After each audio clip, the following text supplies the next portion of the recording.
ഈശോ തൻ്റെ ശിഷ്യരോട് ഇപ്രകാരം അരുളി ചെയ്തതുകൊണ്ടാണ് പിതാവിൻ്റെ സന്നിധിയിലേക്ക് ആരോഹണം ചെയ്തത്. നിങ്ങൾ ലോകമെങ്ങും പോയി എല്ലാ സൃഷ്ടികളോടും സുവിശേഷം പ്രസംഗിക്കുവിൻ. വിശ്വസിക്കുന്നവർക്ക് പിതാവിൻ്റെയും പുത്രൻ്റെയും പരിശുദ്ധാത്മാവിൻ്റെയും നാമത്തിൽ സ്നാനം നൽകുവിൻ. ഈ ആഹ്വാനം ഉറച്ച അടിത്തറ എന്നതുപോലെ മനസ്സിൽ സൂക്ഷിച്ചുകൊണ്ടാണ് വിശുദ്ധൻ തൻ്റെ പ്രേക്ഷിത ദൗത്യം ആരംഭിക്കുന്നത്. താൻ എന്താണ് മറ്റുള്ളവർക്ക് പകർന്നു കൊടുക്കുന്നത് എന്ന ഉത്തമമായ ബോധ്യം വിശുദ്ധ തോമസിനുണ്ടായിരുന്നു.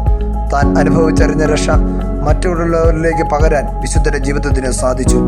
ഒരു ചെറിയ തീപ്പൊരി ഒരു കാട് കത്തിക്കുന്നത് പോലെ തൻ്റെ ഉള്ളിലുള്ള ഈശോയിലുള്ള വിശ്വാസ തീക്ഷ്ണതയിൽ കത്തിജ്വലിച്ചിരുന്ന ആത്മാവായ അദ്ദേഹം താൻ പ്രേക്ഷിത ദൗത്യം നടത്തിയ എല്ലായിടത്തും ഈ ജ്വാല ഉജ്ജ്വല പ്രഭയോടെ കത്തിപ്പടർത്താൻ പരിശ്രമിച്ചു. പന്തക്കുസ്തായ്ക്ക് ശേഷം പരിശുദ്ധാത്മാവിനാൽ നിറഞ്ഞ സ്ലീഹ എത്യോപ്യ, പേർഷ്യ എന്നിവിടങ്ങളിലെ സുവിശേഷ പ്രഘോഷണത്തിന് ശേഷം AD 52 ഭാരതത്തിലെ മുസിരീസ് പട്ടണത്തിൽ വന്നിറങ്ങി. ഇന്നത്തെ കൊടുങ്ങല്ലൂർ ദേശത്തായിരുന്നു മുസിരീസ്.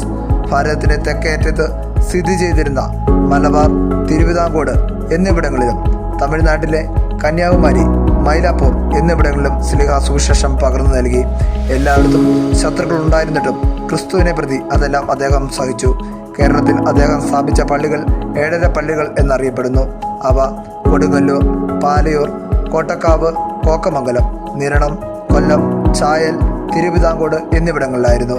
മലയാറ്റൂരിലും സ്ലീഹ പ്രാർത്ഥനയ്ക്കായി എത്തിയിരുന്നു. കേരളത്തിൽ അദ്ദേഹം മാമോദീസ നൽകിയ ശങ്കരപുരി, പകലോമറ്റം, കദളികാവ് തുടങ്ങിയ ബ്രാഹ്മണ ഗോത്രങ്ങൾ പിന്നീട് ഈ സുവിശേഷ ദൗത്യം തുടർന്നു കൊണ്ടുപോന്നിരുന്നു. നമ്മുടെ സീറോ മലബാർ സഭയുടെ വിശ്വാസത്തിൻ്റെ പിതാവ് മാർ തോമാസ് സ്ലീഹായാണ്. AD 72 മൈലാപ്പൂരിലെ ചിന്നമലയിൽ വെച്ച് അദ്ദേഹം സുവിശേഷ വൈരികളാൽ കൊല്ലപ്പെട്ടു. മാനവകുലത്തിനു വേണ്ടി രക്തം ചിന്തി മരിച്ച ഗുരുവിൻ്റെ പാതയിൽ ആ ശിഷ്യനും ശരീരത്തിൽ കുന്നുകൊണ്ട് കുത്തേറ്റാണ് മരണപ്പെട്ടത്. തൻ്റെ ഗുരുവിന് വേണ്ടി രക്തം ചിന്തിയ ആ സ്ലീഹയുടെ വിശ്വാസവും തീക്ഷ്ണതയുമാണ് ഓരോ സീറോ മലബാർ സഭാംഗങ്ങളെയും സിരകളിൽ ഒഴുകേണ്ടത്.